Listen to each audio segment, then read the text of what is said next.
Hello अस्सलाम वालेकुम जी। ये देखें हमारा कंटेनर आ चुका है। ये देखें आज है चांद रात को भी कंटेनर आ गया। ये पूरा मेरे हाथ में ऑलरेडी पेपर आ गया रिसीविंग का। तो अभी ये सील्ड है फुल। तो अभी इसको करेंगे हाली। ये सील लगी हुई है।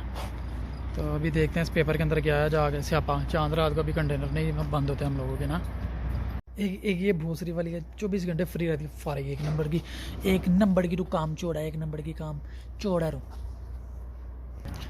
अभी कंटेनर खोल लेंगे हम लोग। तिरसा भाई तो खुलवाओ ना उससे। नहीं ये जी कंटेनर आया है मोटर का।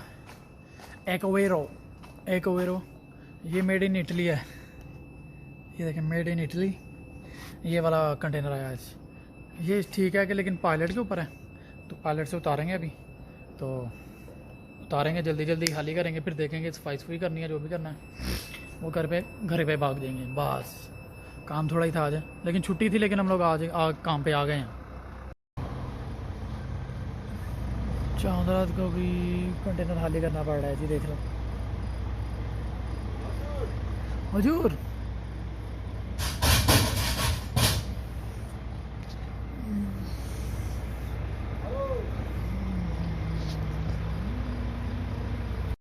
फाइनली कंटेनर हो गया जी हाली। अभी थोड़ी बहुत सफाई करेंगे और फिर घर पे जाएंगे। हाँ ये देखो तिरसा भाई हाली करके नीचे आने लगा। और मौसम अभी हर जगह आज चांद रात है। सब कंपनी में सामने भी छुट्टी हो गई है। पीछे जितने भी एरिया थे सब में छुट्टी हो गई। सिर्फ हम लोग काम कर रहे हैं क्योंकि हम लोग ज़्यादा काम करते हैं ना, इसलिए। तो अभी हम लोग भी सफाई करके घर पे जाएंगे। जल्दी से भाग जाएंगे, वॉल लगाएंगे।